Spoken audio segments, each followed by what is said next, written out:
Olá, aqui é o Mário e é com grande satisfação que eu trago mais um episódio do Innovation, depois de mais de um ano sem gravar. Muita coisa aconteceu de lá pra cá, mas a minha vontade de compartilhar boas conversas continua a mesma. Nesse episódio eu consegui reunir dois gigantes do assunto desenvolvimento de produtos, Paulo Setti e Luiz Oresten. Os dois já passaram por aqui, o Setti em 2021 e o Luiz em 2022, mas esse episódio foi bem diferente porque ele foi presencial. E foi a primeira vez que eu reuni dois convidados em um único episódio. Se tu quiser saber mais sobre o Setti e sobre o Luiz, eles estão no LinkedIn como Paulo HP Setti, S-E-T-T-I, e Luiz Fernando Oresten, O-R-E-S-T-E-N. O assunto central foi desenvolvimento de produtos. Nós falamos sobre etapas do processo, papéis e responsabilidades, exemplos, tendências e muito mais. O episódio ficou muito legal, eu acho que tu vai gostar. Então, Setti e Luiz, uma grande satisfação estar aqui com vocês. Setti, a gente já gravou um episódio lá em 2021. Dos primeiros, né? Dos primeiros, acho que foi o segundo episódio. Né? Inclusive, a gente falou lá sobre desenvolvimento de produto. E, inclusive, te agradeço, né, por ter topado ser parte do MVP praticamente. Né? Estava tentando, testando ainda, estou aprendendo, né? Continuo aprendendo. E, Luiz, a gente falou lá em 2022, né? Também sobre desenvolvimento de produto. Tu contou um pouquinho das tuas experiências. Isso. E antes de a gente começar aqui, eu queria contar um pouquinho como que a gente chegou até essa conversa nós três aqui, né? Gravei o episódio com o Luiz. Um tempo depois, o Setti, que é um ouvinte assíduo do podcast aqui, me ligou e falou: Mário, a conversa foi muito legal, eu gostei daquela provocação do Luiz e a gente precisa se reunir mais, fazer um fórum para conversar sobre esse assunto. Tem muita coisa legal aqui. E, faz sentido. Vamos fazer então. Vamos fazer um podcast nós três. E aqui nós estamos, né? E a diferença desse aqui é que nós estamos presencial. Então vamos fazer uma coisa um pouquinho diferente aqui. Nós preparamos uma pauta aqui, alguns bullet points, mas nada muito detalhado. A gente vai voltar em alguns pontos, talvez, que a gente já conversou lá, mas em geral aqui é uma conversa aberta aqui sobre o tema. E eu queria começar aqui perguntando para o Setti o seguinte, começando lá pelo básico, talvez para quem não entende muito bem alguma questão de desenvolvimento de produto, quais são as etapas, Setti, fundamentais no ciclo de vida do desenvolvimento de produto? Desde criação da ideia, definição de requisitos, que talvez o Luiz vai falar um pouquinho depois, um pouquinho mais detalhe dos requisitos, até o lançamento do produto no mercado. Como é que funciona? Antes de tudo, né, obrigado pelo convite, Mário. Foi uma satisfação conseguir juntar nós três, né? Acho que nós três juntos aqui, faz muitos anos, muitos anos, né? Verdade. E eu provoquei mesmo esse encontro porque a gente tem muito trabalho em áreas que fazem sombra, né? Somos muito alinhados em vários pontos, em outros pontos cada um tem uma visão um pouco diferente. Então esse encontro e outros encontros desse tipo vão ser sempre positivos para o nosso meio, que é um meio restrito, né? Pouca gente disposta a falar sobre isso. Então vamos lá, Mário, falando sobre as fases e etapas, né, do desenvolvimento de produto. Lógico, se eu entrar a fundo em cada uma delas, a gente vai ficar o dia inteiro falando sobre isso aqui, né? Por exemplo, meu doutorado foram 4 anos falando só de um pedacinho dessa fase, né? A fase ali entre projeto conceitual, projeto preliminar, né? Entre valor e custo e tal. Então vou dar só uma visão geral e vou acabar puxando, que esse é meu cacuete, assim, vou acabar puxando mais para a fase de concepção. Então eu vou falar um pouquinho mais, né? Legal. Porque de modo... Pode falar. Só uma pergunta aqui, Setti. O teu doutorado chegou a explicar ele no primeiro que a gente fez ou não? Então eu não tinha defendido ainda, né, naquela época. Foram alguns meses depois, uns 2 meses depois que eu defendi. Não, se der tempo depois a gente dá uma geral ali, ou a gente marca outro também, né? Porque 4 anos para falar do negócio. Eu falei tanto sobre isso, sabe? Mas vamos falar de volta. Vamos seguir aqui, depois se der tempo a gente encaixa. Então, tentando organizar, né, essa história de entender as fases e etapas do desenvolvimento de produto. A gente falou do desenvolvimento de produto, que é um pouco diferente da gestão de projetos como um todo. Vamos falar de desenvolvimento de produto. Se pegar alguns conceitos aí clássicos, né, que o pessoal até pouco tempo atrás usava como referência básica, por exemplo, aquelas caixinhas do Rosenfeld, né, dividir as etapas lá em projeto informacional, projeto conceitual, projeto preliminar e projeto detalhado. Isso é bem clássico. Hoje em dia, se você pegar as últimas literaturas, se questiona muito isso, principalmente depois do Manifesto Ágil, né, onde o desenvolvimento passou a ser visto mais como uma coisa que acontece em ondas sucessivas, né, e não em caixinhas sequenciais. Mas pegando essa organização que o Rosenfeld fez, que eu acho que vale a pena a sua explicação, a gente pode pensar que na primeira fase a gente vai conceber o produto, né? Na fase informacional, falar sobre o que eu chamo dos 3 P's. Isso não tem muito em livros, mas eu gosto de chamar dos 3 P's, que resume bem o projeto informacional, né? Que são os 3 P's. Então, é o P de população, o P de prospecção e o P de patentes. Essa é a base de tudo. Sem esses 3 P's, tudo que se define sem avaliação desses 3 P's acaba sendo meio que tentativa e erro. Até a gente vê muitos empreendedores tentando e errando bastante por justamente não ter essa visão geral do que se precisa para se conceber um produto, né? Então esses 3 P's, né? População, prospecção e patentes. O que se define nisso? O que se estuda e se define nisso? Primeiro, prospecção, entender para quem que você vai estar oferecendo algum produto. Nem sei ainda qual produto. Né? Eu sei a área de atuação que minha empresa atua, que minha consultoria atua, mas eu não sei exatamente o que vai ser o produto. Antes até de saber o que vai ser, eu preciso saber para quem vai ser. Né? Quais são as capacidades daquela população que eu quero focar o produto, ou qual vai ser aquela população que eu vou focar o produto. Né? Então, dados fundamentais como características de divisão de renda, formação das famílias, os movimentos, né, que essas pessoas têm hoje em dia em termos de necessidades. Né? Necessidades é basicamente a tal... Aspirações, né? As ilusões, né? A gente vive movido a ilusões, né?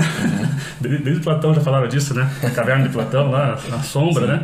A gente muitas vezes quer ver mais a sombra do que a realidade, né? É verdade. E produto é isso, você oferece uma sombra ali que gera-se aquela nova necessidade que até pouco tempo atrás não existia mais.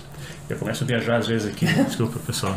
Não, mas Sete, só uma pergunta rápida aqui. O primeiro então é prospecção, o primeiro sequência, né, tu falou, né? O primeiro P, população. Tá. E população conhecer o perfil populacional.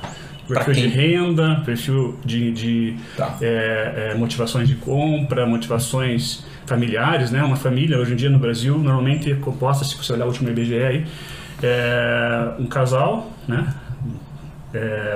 Ou no máximo 2 filhos. Essa é a característica da família brasileira hoje, né? Bem diferente de gerações anteriores, que eram famílias bem maiores. Então você tem que pensar que você tem em torno lá de 55 milhões de famílias no Brasil hoje. Falando do Brasil, tá? Eu estou tentando só você criar o nosso cenário Brasil aqui. Então você vai ter 55 milhões de homens adultos, mulheres adultas, 55 milhões de adolescentes, né? Crianças. Então cada um desses personagens aí com desejos diferentes, motivações diferentes, em áreas diferentes, né? Então, entender esse perfil eu acho o passo fundamental, e a gente está falando só do primeiro passo da fase de desenvolvimento do produto. Eu acho que vale a pena mergulhar um pouco nesses 3 primeiros P's, e depois eu passo a bola para o Luiz, tá? Depois a gente continua as outras fases. Claro. O segundo P é de prospecção. Esse é mais difícil um pouco, né? Isso, para conseguir trabalhar com prospecção, ou a empresa é muito bem estruturada, tem uma área focada em prospecção, ou ela tem que comprar informações de empresas que fazem prospecção, e tem empresas centenárias no mundo, principalmente as europeias, que trabalham com prospecção. Até pouco tempo atrás se vendia informação de até 20 anos, né? Uma previsão de 20 anos do que vai ser comum no mercado, no dia a dia da gente. Hoje em dia é bem menos, né? Hoje em dia eles vendem. Mas não precisa nem muito atrás. Nos anos 90 eles vendiam, pega lá o Instituto Batelli, o Instituto Francês. Eles vendiam os relatórios deles, caríssimos, vende caro até hoje isso, com previsão de 20 anos. E tinha um acerto bom nesses 20 anos. Agora, 20 anos depois, né? 2010, 2020, eles vendem informações de 5 anos. Já é mais difícil para ver. Muito mais difícil. A dinâmica é outra. É totalmente diferente. Então o mundo é outro, né? As aspirações mudam. Então essas prospecções, se não se tornar uma prática constante dentro das organizações,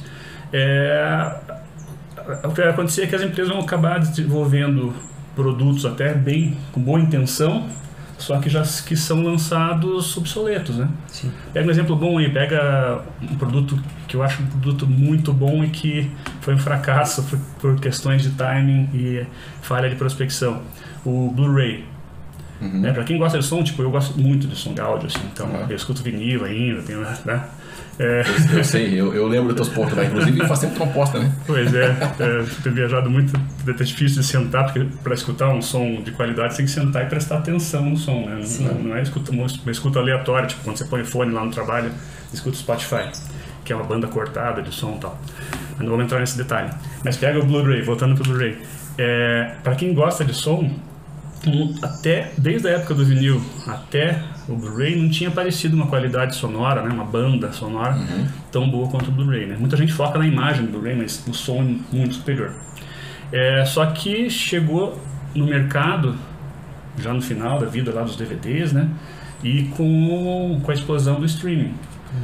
Então não teve força, com certeza não se pagou os investimentos, né? As empresas que fizeram baita produtos, né? Quem gosta de som ainda escuta, eu escuto às vezes, mas que já nasceu meio morto, tipo Telex na época, né? Anos 80, anos 70, Pager, isso.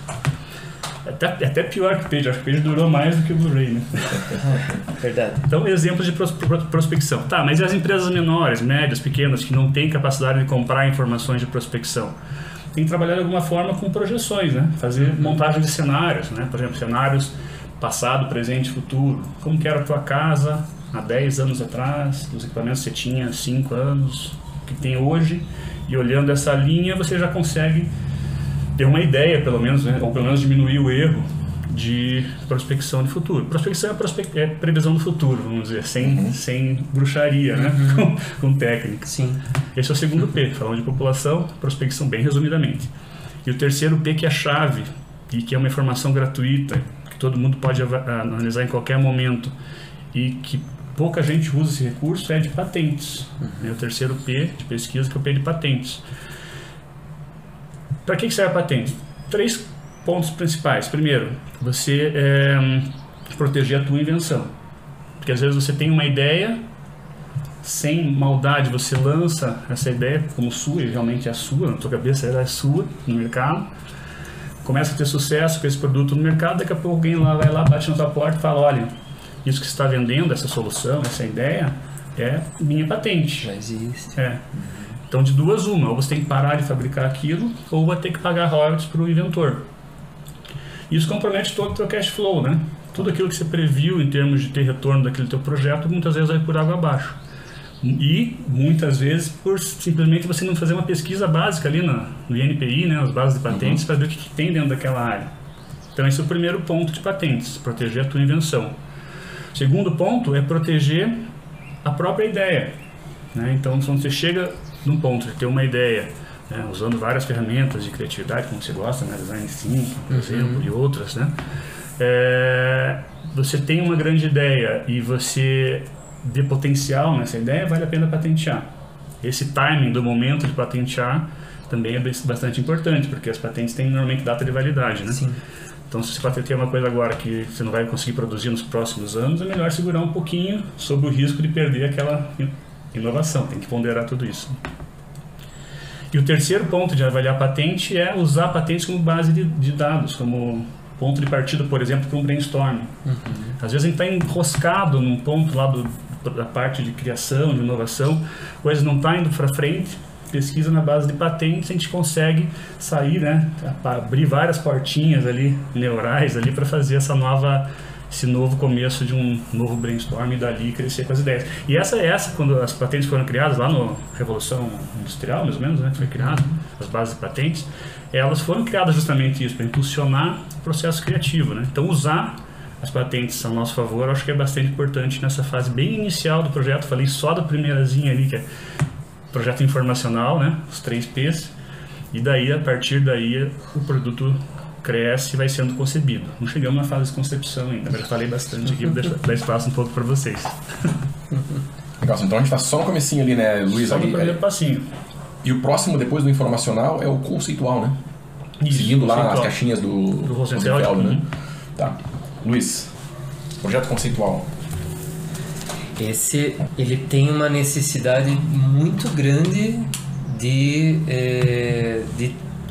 acessar os dados que o Seth comentou, né? Porque isso vai muito ao encontro daquilo que a gente conversou também, Mário, antes de alinhar sobre essa nossa conversa aqui, que assim, a tendência do engenheiro, né, de saber o que deve projetar, né? Então, já vimos, acho que nós 3 já vimos em muitos casos, de alguém receber ali uma missão, né? E a pessoa na cabeça ter muito bem solucionado, definido, mas ela não prospectou, ela não tem os dados de prospecção, ela tem um entendimento que muitas vezes está associado ao entendimento próprio, né? De como ela deve usar aquilo e tudo mais, né? E acaba engenheirando demais, né? Então, o projeto conceitual, ele demanda muito, né? Esses dados. Até, Sete, enquanto você falava, né? Eu me lembrei até de outros P's, né? Que é os famosos 4 P's do marketing, né? Que é outra área, né? Que é outra área, mas, né? Assim, a gente acaba tendo, né? Principalmente nós que trabalhamos em corporações, eles acabam tendo uma certa interação, né? Me corrija se eu estiver errado, porque na fase de informação, gerentes de produto, de portfólio, eles também têm um certo nível de interação. Setores de inteligência de mercado, né? Então, eles, de certa forma, eles acabam tendo um nível de interação. Claro que as fontes que você mencionou, certo, são as fidedignas, né? Mas, queira ou não, são requisitos que, como você falou, Design Thinking considera muito a usabilidade, né? E a usabilidade vem muito enfim, é um ciclo constante de tendências de uso. Então ele acaba voltando até o projeto informacional, ele traz esses inputs para o conceitual a partir desse ciclo, né? Que até os usos do passado podem gerar novos usos do futuro, né? E aí o conceitual, ele primeiro, né, eu entendo que ele vai provar a ideia no sentido de mostrar, por exemplo, para executivos e stakeholders que aquela ideia realmente vai dar fruto financeiro, né, que é o final de tudo, né? Mas também começa uma fase muito importante que é a associação de requisitos ou requerimentos, né? Que daí você começa justamente a prospecção, então público, né, uso e tudo mais, e você começa a ponderar segundo aspectos de legislação, aspectos de normas técnicas que vão reger o próprio projeto do produto, né? Eventualmente já algum nível de validação ou homologação, né, como queiram, já deve começar a ser considerado, né? Então, várias experiências aí que eu tive, né? Então, a gente teve acesso a uma tabela de requisitos que era de projetos anteriores e tal, mas inputs de novas legislações, novos tipos de uso, acabaram expandindo esses requisitos, né?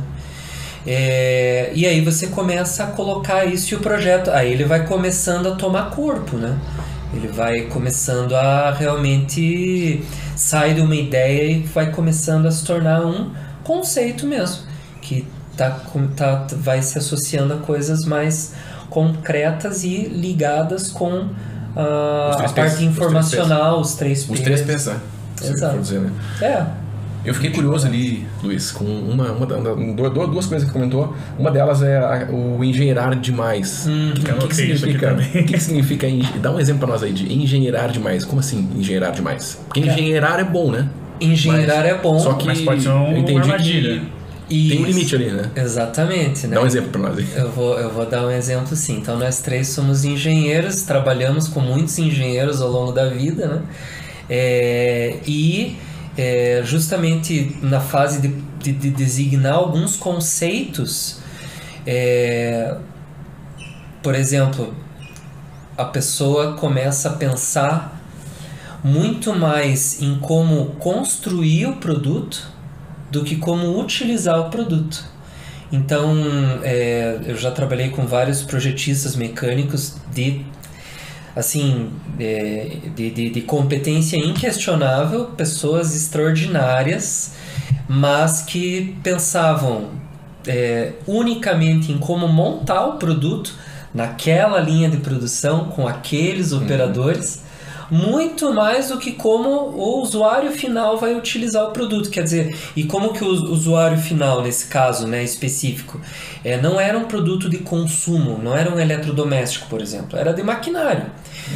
Então a pessoa pensou em como construir, mas não pensou em como fazer a manutenção daquele produto. Daí bloqueia o processo criativo e a inovação, consequência, né? Exatamente. Sabe o que me veio na cabeça agora? O design for manufacturing, design for maintenance, design for X, né? Isso é um... DFX. Esse é um dos pontos que eu trabalhei bastante no doutorado também. Legal. Mas nessa linha do Luiz, eu achei muito legal o que você falou. Eu lembrei quando ele falou do engenheirar, né? Eu lembrei do termo que é o instinto do engenheiro, nós engenheiros. Sim. A gente escolheu fazer engenharia porque a gente gostava de desafio, né? A gente gostava de resolver problema. O que move a gente é problema. A gente precisa de problema para seguir a nossa profissão. Mas a gente tem uma característica que eu tive que trabalhar com ela por alguns anos para conseguir sair do estágio, vamos dizer assim, de engenheiro puro, assim, né? Para um desenvolvedor de produto, para um gestor de projeto. E ainda estou trabalhando com isso, né? É uma coisa constante. Porque quem a gente escolheu para fazer, quando, por exemplo, alguém fala assim, olha, eu preciso elevar essa carga aqui, de uma altura tal para uma altura tal. Qual que é o nosso instinto? Pegar um papel e uma caneta e já começar a fazer um croquis, né? E é um tesão, é gostoso fazer isso. Guardanapo, alguma coisa que tiver na frente, né? Já vai desenhar. A gente gosta disso, né? Já sai fazendo desenho. Delícia, só que é uma das piores armadilhas que tem para desenvolvimento de produto. Porque quando a gente faz isso, quando a gente atende esse nosso instinto, a gente pula pelo menos 2 grandes fases do projeto. A primeira que eu falei, que é o projeto informacional, pula inteira essa fase, e o projeto conceitual inteiro, porque o projeto conceitual envolve a definição do que é o produto, do que o produto faz, né, as suas funções, e por consequência o valor de cada uma das funções, né? Como que se enxerga o valor dessas funções.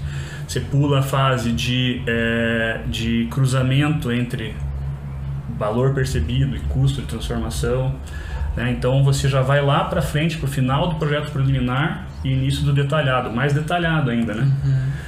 E só estando dentro de um ambiente de desenvolvimento a gente percebe que o mais importante são esses primeiros 3 passos antes de você sentar e fazer o croquis, antes de você sentar na frente do CAD e sair fazendo desenho. Então é gostoso de fazer isso, né? O croquis, o desenho, a solução, chegar numa solução. Só quando você fez isso, você muitas vezes está usando só aquela tua experiência sobre aquele assunto, que pode ser que funcione, mas que se você tivesse aberto a discussão, talvez aquela solução que você propôs ali sairia totalmente diferente, você atingiria um outro nível de entrega para aquele teu projeto. E geralmente tu escutou uma pessoa que te explicou ali o problema, mas é uma visão daquela pessoa também. Daquela pessoa. Específica, né? E é um bloqueio que a gente tem em várias empresas, principalmente quando a gente está tentando implementar alguns processos, né? Aquilo que a gente falou da outra vez, a sistematização do processo criativo, que é justamente esse bloqueio que as pessoas têm, né? Aquela resposta que me dói quando eu escuto sempre, que é por que você faz isso? E a pessoa responde, porque sempre foi assim. Né? Funciona? Funciona. Claro que funciona. Vai chegar numa solução? Claro que vai chegar. Talvez vai ter o resultado positivo lá, econômico, ou do triple bottom line, né? Econômico, ambiental e social. Mas talvez se você mexesse um pouco esse caldeirão de possibilidades, você conseguiria soluções muito superiores, que dariam resultados nesse triple bottom line também bastante superiores, você impulsionaria esse processo de inovação. Então eu acho que esse ponto aí do engenheirar que o Luiz falou é muito legal e difícil de você quebrar dentro das organizações. Assim, sabe? Concordo, 100%. Dificílimo. Agora, vamos só para a gente relembrar aqui onde a gente está. A gente deu uma ramificada aqui no assunto, né? Mas onde é que a gente está em questão do desenvolvimento? A gente falou sobre informacional, os 3 P's, e conceitual. Em resumo, Luiz, ali, o conceitual, em uma frase curtinha assim, o que a gente tem no final do conceitual? Um conceito, né? Tem um conceito, quer dizer, na minha visão, né, pode ser um croquis, né? Enfim, croquis feito no papel ali. Depois de passar pelos P's, né? Depois de passar pelos... Claro, depois de passar pelos P's, perfeito, né? Para você poder expandir a partir dali.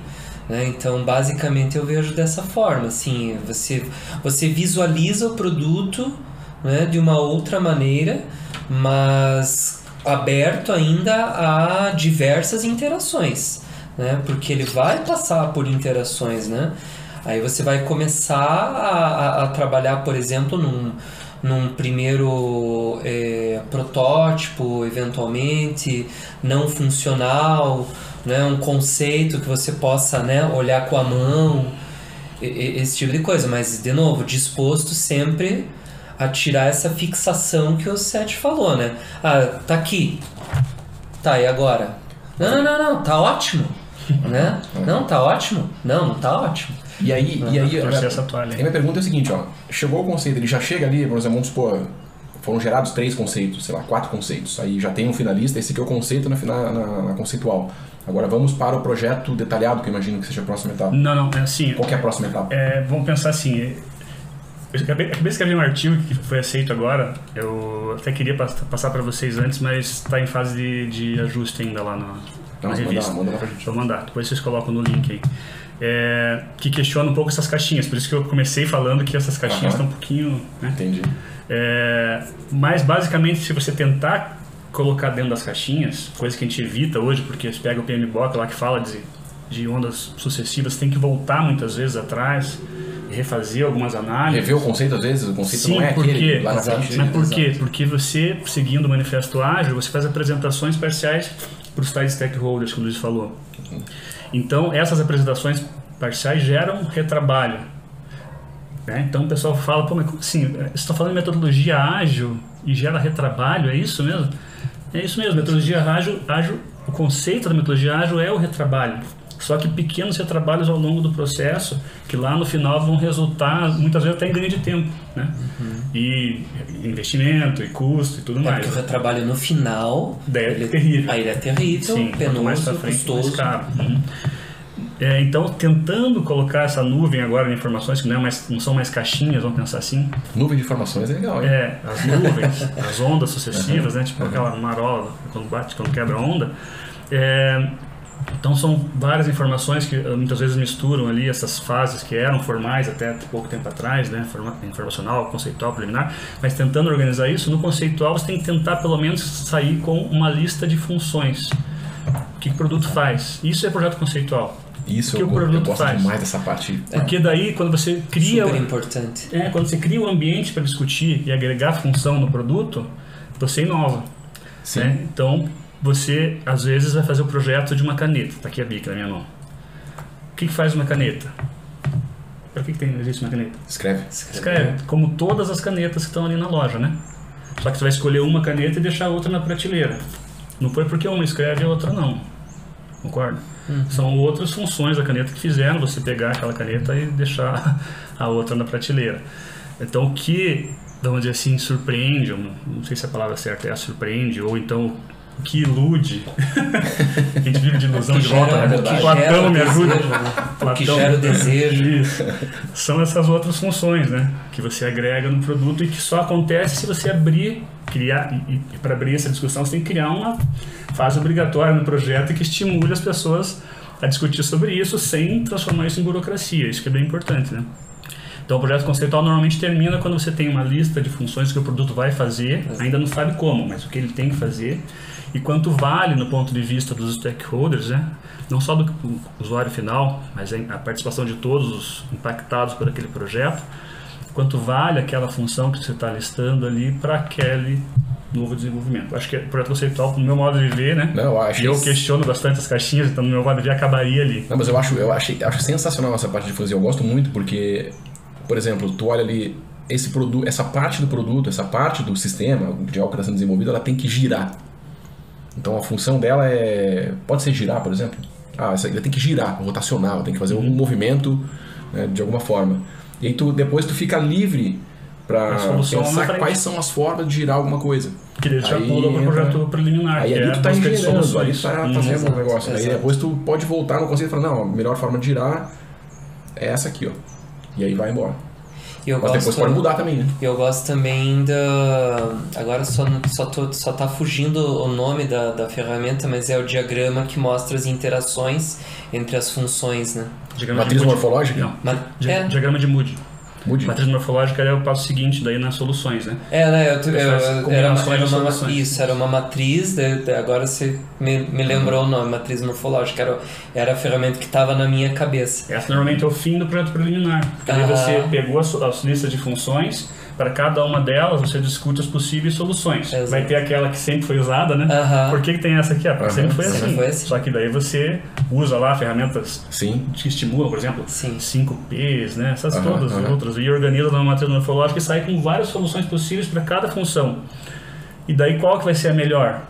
A que vai trazer o melhor equilíbrio, valor percebido e custo para aquele teu... E na prática, assim, vocês enxergam que isso é feito ou não?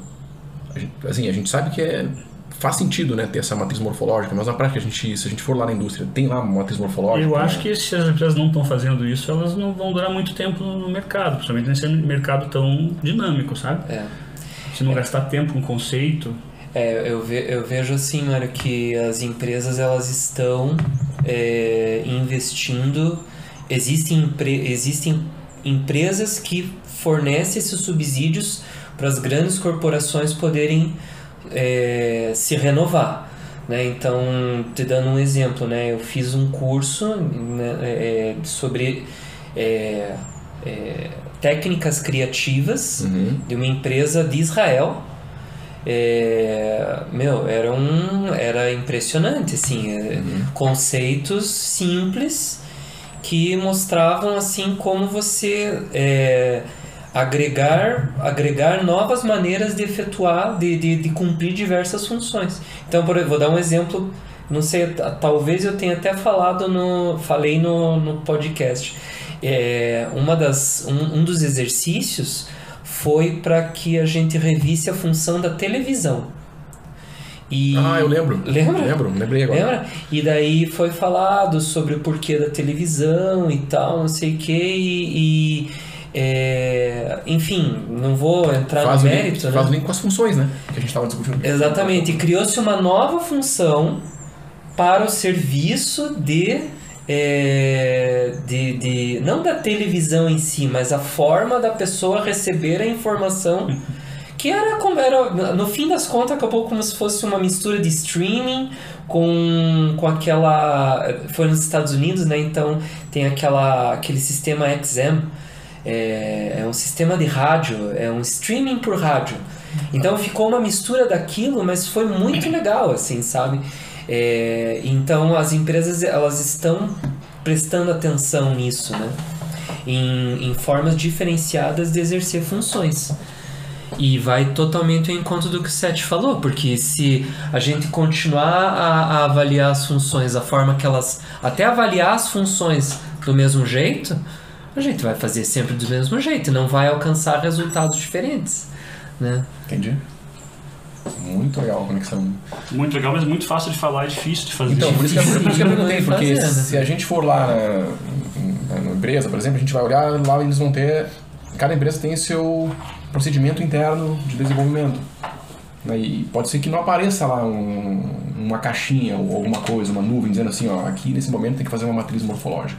Então, esse é o papel dos novos agentes que apareceram dentro das empresas, né? Que são os agentes Black Belt ou os agentes Scrum, que tem que... Qual que é a função desses caras, né? Apareceram esses nomes e muita gente está usando esses nomes mais como buzzwords, assim, do que qualquer outra coisa. Mas esses caras são fundamentais para essa nova era de desenvolvimento. Que nova era eu tô falando? Tem quem não é muito da área, né? Dessa transformação do desenvolvimento cascata, que a gente chama, né? Chamava, para o desenvolvimento ágil, né? Projeto ágil, que falam tanto hoje em dia, nasceu lá na indústria de software, desenvolvimento de software. Funciona muito bem lá, se você usar 100% do seu conceito lá. Mas para produtos de varejo, principalmente, produtos industriais, físicos, assim como os nossos, que a gente tem mais experiência aqui, né?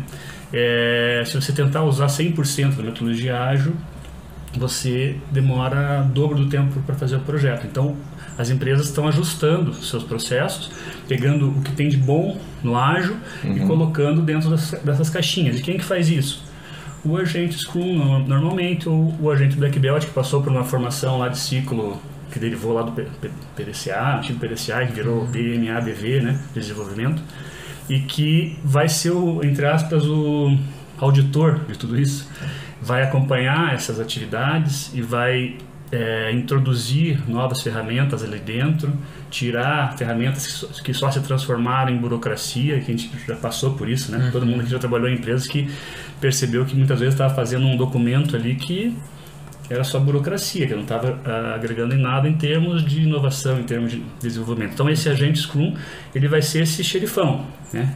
Vai acompanhar todas as etapas, vai fazer a leitura do time de projetos, se eles estão transformando aquele momento tão especial em realmente algo positivo ou não, para num próximo ciclo de desenvolvimento fazer os ajustes, né? Então eu acho que tem que ter essa figura que vai ter uma visão interprojetos, né? Não vai ser o gerente de projeto propriamente dito, mas vai ter essa visão geral da sistematização, que eu gosto de falar tanto, mas sistematização do processo criativo, né? Que é transformar cada passo em uma atividade formal que você só consegue andar com um projeto dentro do ERP da empresa se ela for aprovada, comunicada para todo mundo. Entra muito na linha do teu livro, né? Comunicação. Isso, exatamente. A comunicação das informações, das decisões dentro de um projeto é um capítulo que você pode colocar no teu novo volume lá que você está fazendo. Já estou fazendo mais um lá. Esse aí, já estou anotando aqui. Já está anotado aqui, depois eu vou pegar contigo.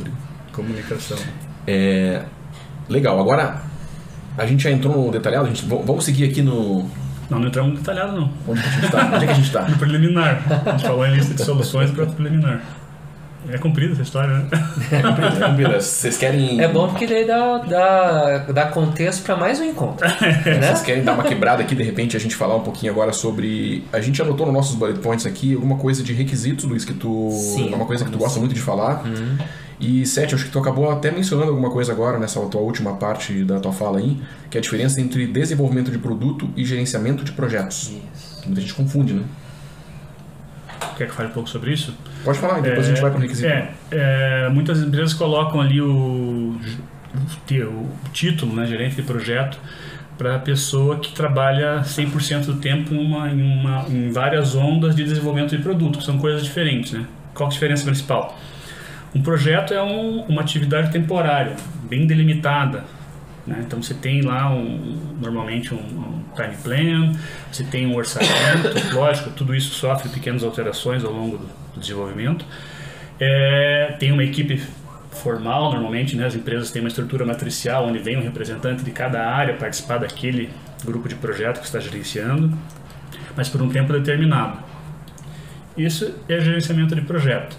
Cada vez mais vão ter esses agentes, né? O Scrum e o Black Belt ali entre projetos, mas vai ter o gerente, uma equipe que vai trabalhar por um tempo e acaba aquele projeto. Desenvolvimento de produto já é uma coisa fluida, constante. Então você trabalha numa área de desenvolvimento, você não tem um momento em que acaba uma discussão e começa outra. Você tem uma sequência de atividades que utilizam informações, muitas vezes, de projetos que estão correndo em paralelo, né? Então, a gente fala, por exemplo, portfólio, né? Projetos, vou tentar sair bem da minha área aqui. Pega lá o portfólio de projetos de uma agência espacial, né? Cada um deles sozinhos, mais ou menos, que perde o efeito, né? Mas se você pegar o conjunto de projetos da NASA, por exemplo, você vai ter um portfólio que faz sentido. Então esse desenvolvimento é fluido, é constante, é linear, e você pode ter dentro de uma área de desenvolvimento vários gestores de projeto trabalhando em atividades limitadas, né? Que cada uma delas, com suas entregas, montam um cenário e o contexto da tua empresa. Eu acho que essa é a diferença, né? Desenvolvimento é um pouco mais amplo que projeto. Então, assim, deixa eu colocar uma situação hipotética aqui. Tem um gerente de... Eu quero falar um pouquinho sobre... gerenciamento de conhecimento dessas pessoas, né? Que experiências essas pessoas precisam ter. Um gerente de projeto e, vamos dizer, um gerente de produto, vamos dizer assim. O gerente de produto, ele vai ter a linha de produto dele, a product line, e ele vai ter vários projetos e vai ter interações com o gerente de projeto. Que tipo de conhecimento essas pessoas precisam ter, na opinião de vocês? Por exemplo, o gerente de projeto ele tem que só ser o cara que vai fazer o negócio acontecer? Sem ter um conhecimento técnico do produto, ele precisa ter um... O que vocês acham?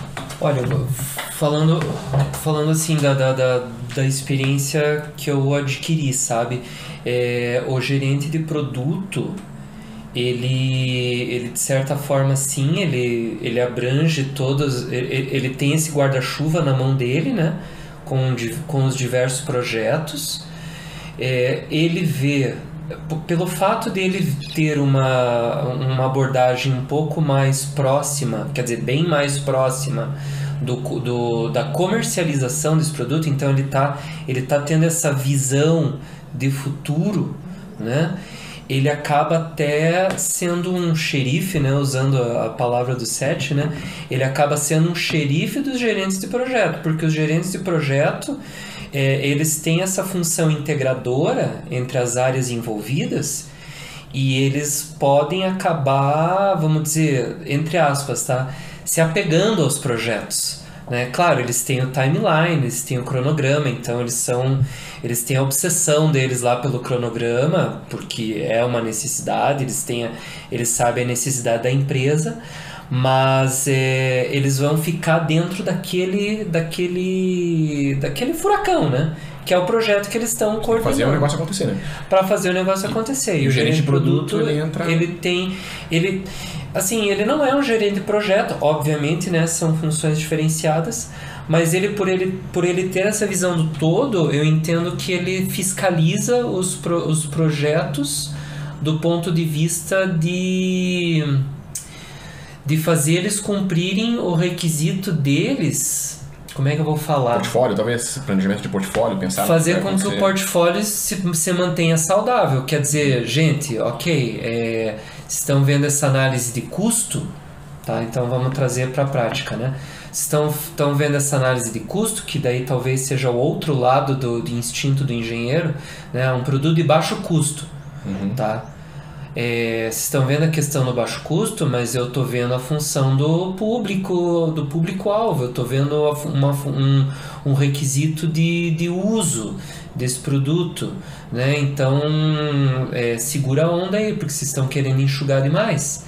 Mas ao mesmo tempo ele também não pode chegar e falar, pessoal, esse custo aqui eu tenho que baixar. Eles fazem isso, né? O gerente de produto vai lá e faz isso.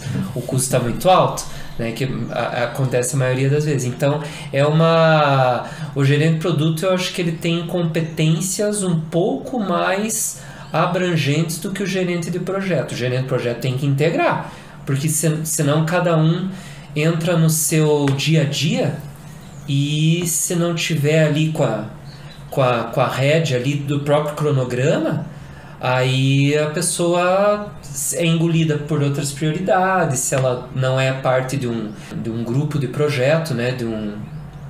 Caramba, me fugiu agora, mas enfim. O gerente de produto, ele tem que ter essa competência de ver o portfólio, a saúde do portfólio, né? Sim. E, claro, cobrar o squad de projeto com relação ao requisito daquele projeto. Por vezes ele vai se atentar muito mais, por exemplo, ao custo, porque ele está vendo um posicionamento de preço, um posicionamento de mercado, né? Mas ao mesmo tempo também eu entendo que uma competência que o gerente de produto tem que ter é de cuidar para a equipe não engenheirar demais o produto, tá? Então é assim, in a nutshell. Bom resumo, Luiz, ficou muito bom. Bem claro. Se pensar, por exemplo, no ciclo de vida de desenvolvimento, né? Você vê que o gerente de projeto, ele atua muito fortemente nos eu gosto de chamar de triângulos de força. Eu uso esses termos às vezes. Tu que inventa esses nomes aí? Esse triângulo de força tem uns nomes filosóficos. Está no meu último artigo, eu vou passar para vocês. Então, tem o primeiro triângulo de força, que vamos pensar assim, você tem que trabalhar num time de projeto onde todo mundo participa, todas as áreas, todos os stakeholders. Mas você tem, normalmente, em cada fase, três forças maiores no desenvolvimento. Por exemplo, na fase conceitual, você vai ter lá a engenharia, de produto normalmente, o design e marketing formando o primeiro triângulo de força. Então, o papel do gerente de produto nesse primeiro triângulo é fundamental. Daí você passa o bastão para o segundo triângulo, que é o triângulo que envolve normalmente engenharia de produto, engenharia industrial ou logística ou manufatura. Né? Esse segundo triângulo de força tem como o elemento, vamos dizer assim, de passagem de bastão, de novo, o gerente de produto. E você tem em cima de tudo isso o gerente de projeto, tendo a visão geral do que está acontecendo. Só que depois desses dois primeiros triângulos, existem outros pelo menos 4 triângulos de força. Não vou entrar nos detalhes agora. Não, mas eu consigo entender. Vão mudando as figuras ali. Que estão ali dentro, e que desse terceiro triângulo em diante, o gerente de produto acaba tendo menos relevância. Continua trabalhando no projeto, mas com menos relevância. Outros atores ganham mais força. Por exemplo, representantes da área da qualidade, representantes da área da engenharia industrial, assim por diante. Assim como lá nos últimos triângulos, os atores são bem diferentes, a força desses atores, né? Porque os stakeholders vão trabalhar junto e sendo comunicados, segundo o livro novo do Mário, o tempo todo.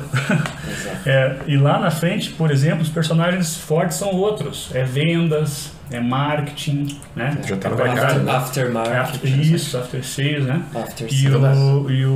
Então, esses triângulos vão mudando e a força de cada um deles, super relevante em cada momento, também vai mudando. Então, o papel do gerente de produto é muito forte, no meu modo de ver, né? Estou falando visão minha do negócio.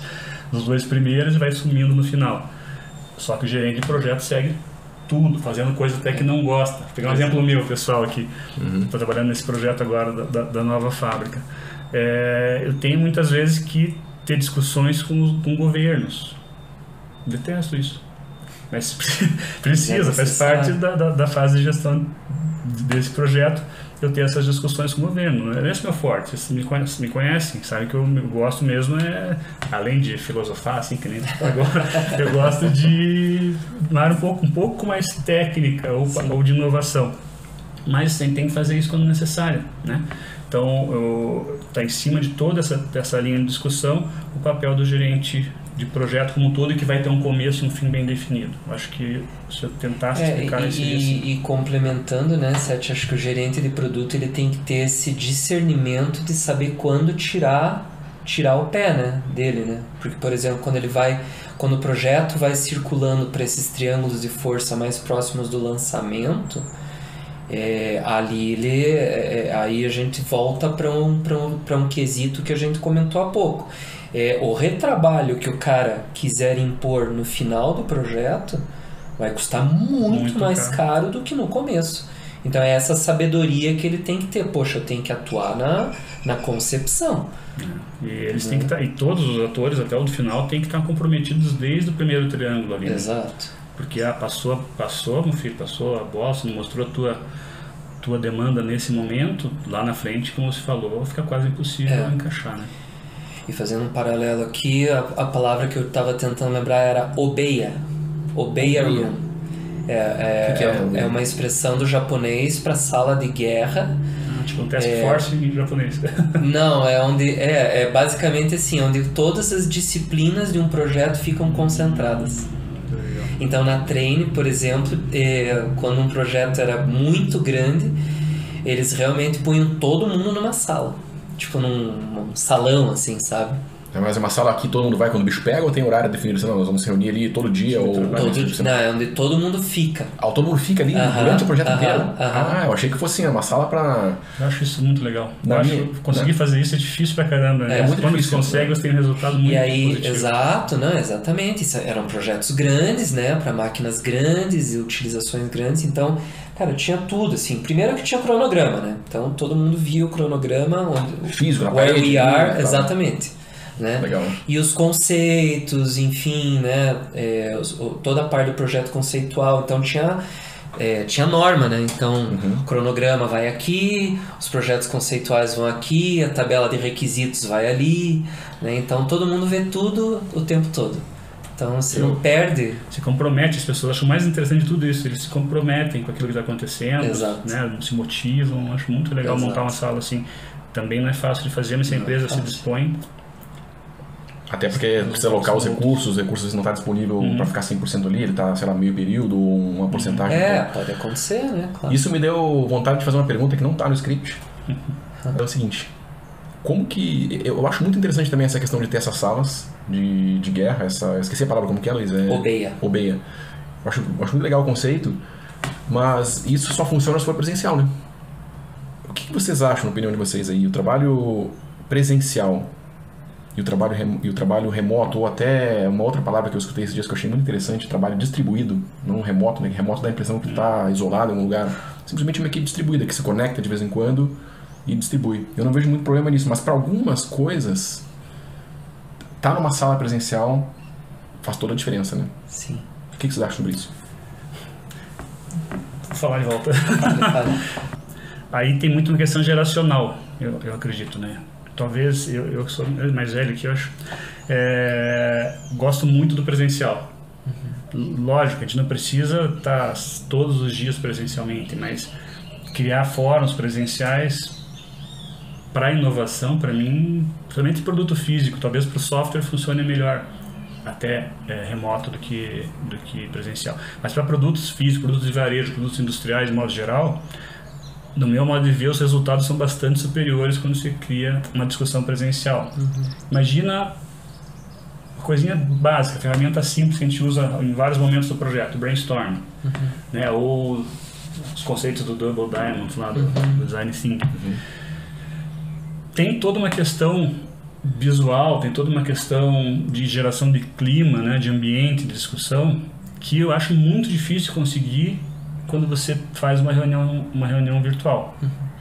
Então, pelo menos em alguns momentos, o presencial é fundamental quando você fala em inovação, criatividade, assim, né? Lógico, para nossa geração isso faça mais sentido.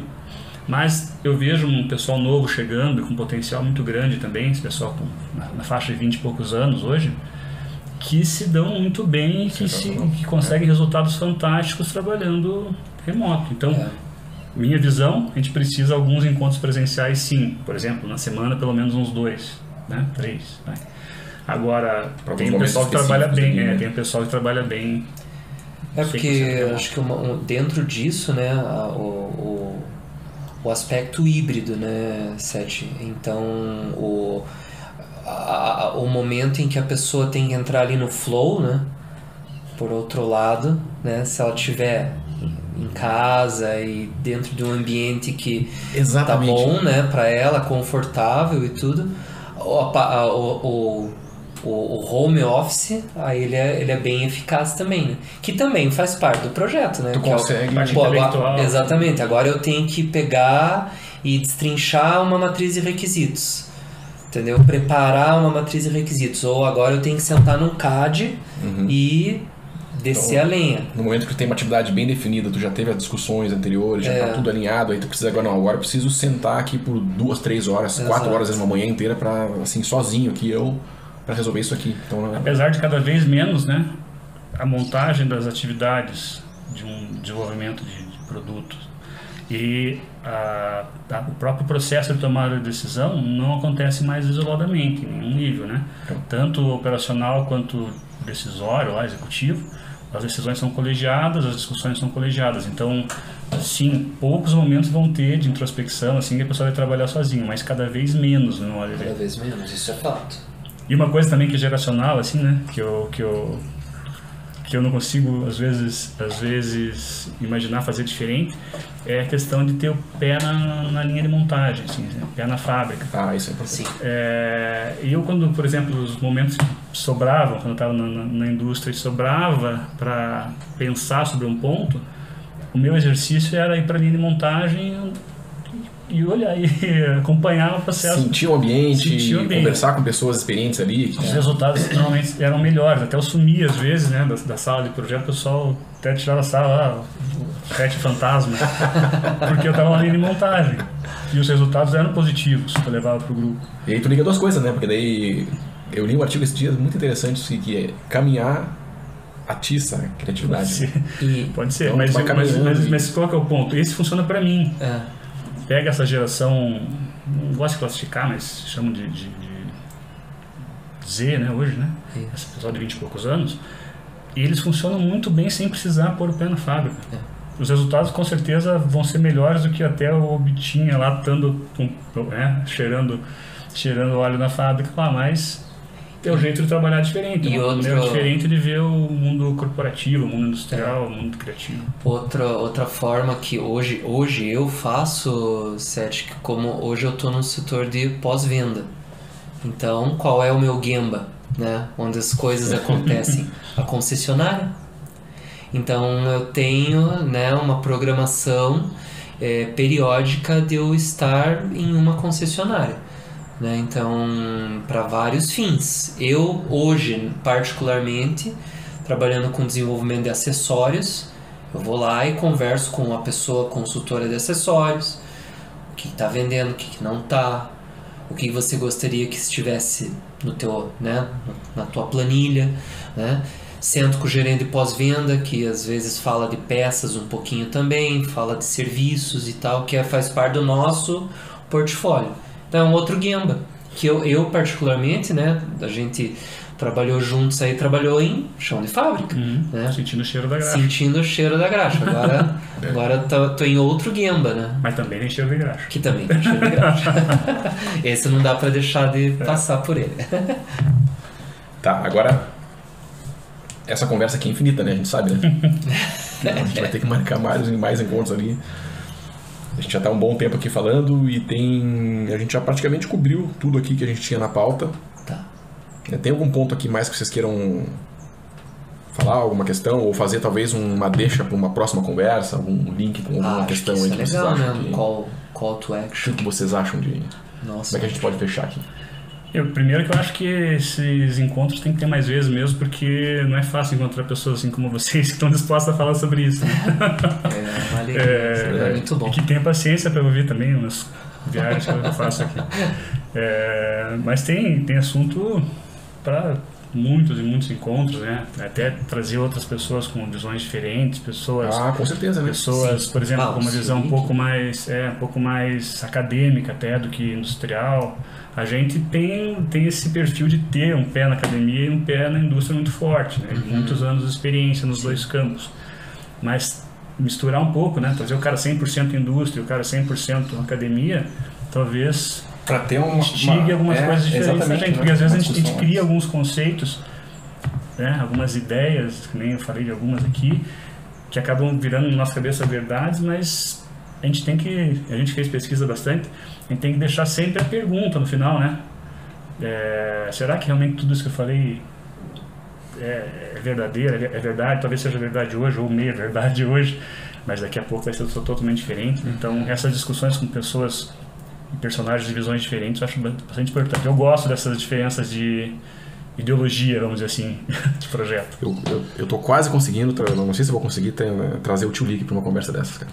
Aí eu acho que ele cobre bem essa parte acadêmica, né? E muito bem, né? A gente sabe disso, né? E indústria tem bastante gente também aí, né? Do nossos contatos, nossas redes de contatos. Agora um assunto que me veio na cabeça aqui enquanto a gente estava fechando aqui. O que vocês acham, assim, só um comentário rápido aqui de vocês. Não precisamos entrar em detalhe. Mas de PLM, Product Lifecycle Management. A gente escutou isso muito a uma determinada... Eu não sei se foi nos anos 2000. Buzzword, né? Teve uma onda lá de PLM, mas de repente sumiu. Só mudou o nome. Aparece de novo, mas ela ainda está por aí, né? Como vocês enxergam o PLM? E tem algum outro nome para isso? O que vocês acham? Na verdade mudam bastante os nomes, alguns conceitos, mas a essência da coisa, da gestão, do conhecimento é a mesma, né? Algumas ferramentas vêm para ajudar dentro dos ERPs das empresas, alguns desenvolvimentos novos acontecem na academia que conseguem ser absorvidos pelas empresas, mas essas palavrinhas da moda vão mudando, né? Pega há 10 anos também, o Design Thinking era a única solução que existia, era a coisa melhor do mundo, né? Hoje em dia a gente pega algumas literaturas que defendem ainda o Design Thinking, mas muitas outras, meio a meio, que colocam como algum limitador do processo criativo. Por quê? Mais por uma questão semântica até do que por uma questão prática. Então, falou de PLM, qual que é a diferença do PLM ou do metodologia ágil, de gerir produto. Conceitualmente, se você olhar, é a mesma coisa, né?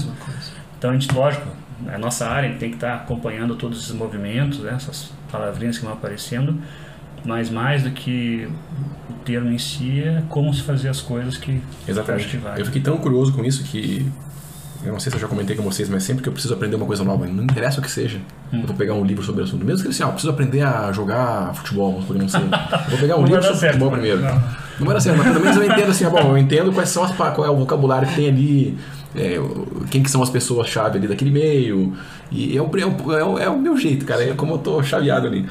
E PLM eu peguei um livro, achei um livro, era um pouco antigo o livro, no começo dos anos 2000, se não me engano, foi o melhor assim que eu achei para me satisfazer aquela vontade de entender um pouquinho mais alguns conceitos, mais a fundo ali. Ajudou, mas eu confesso que eu ainda fiquei no final do livro com uma dúvidazinha assim, poxa, exatamente isso que a gente comentou agora, né?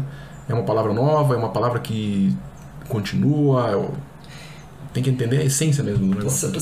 Sabe o que eu vejo, Mário? A questão da essência, porque a gente conversou um pouquinho aqui sobre a ferramenta em si. Então a gente fala, por exemplo, do Intio, né, que é uma ferramenta de PLM, de gestão de ciclo de vida de componentes, né? Você entra no technicality da coisa, né?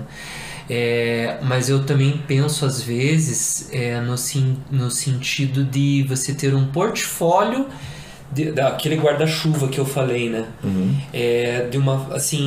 De uma forma de, por exemplo, pessoas que cuidam de planejamento de produto e portfólio não perderem o fio da meada.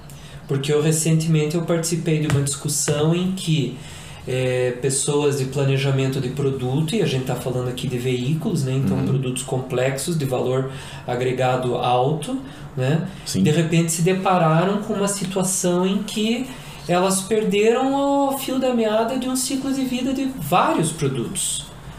E daí você olha e fala assim, poxa, dentro de uma corporação grande e tal, acontece.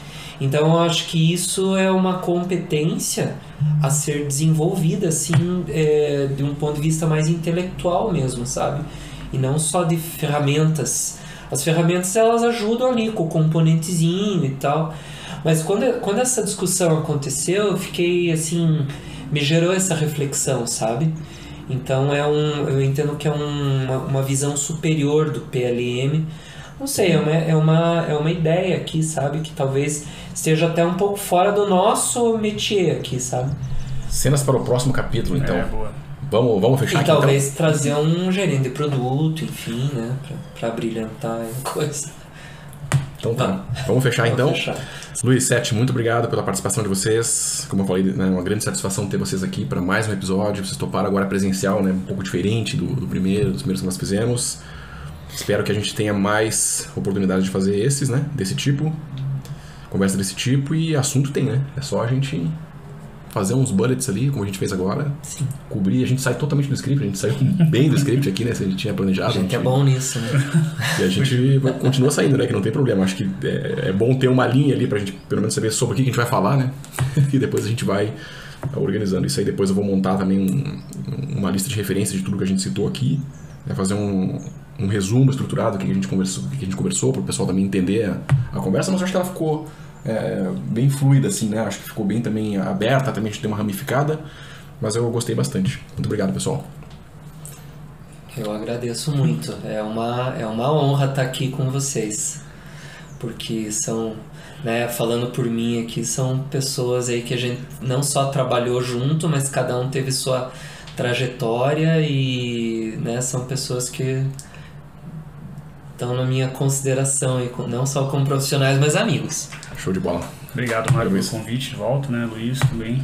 Fazia anos que nós nos reunimos, né? Aqui, né? Aqui, em qualquer lugar junto, fazia muito tempo que não ficava, né?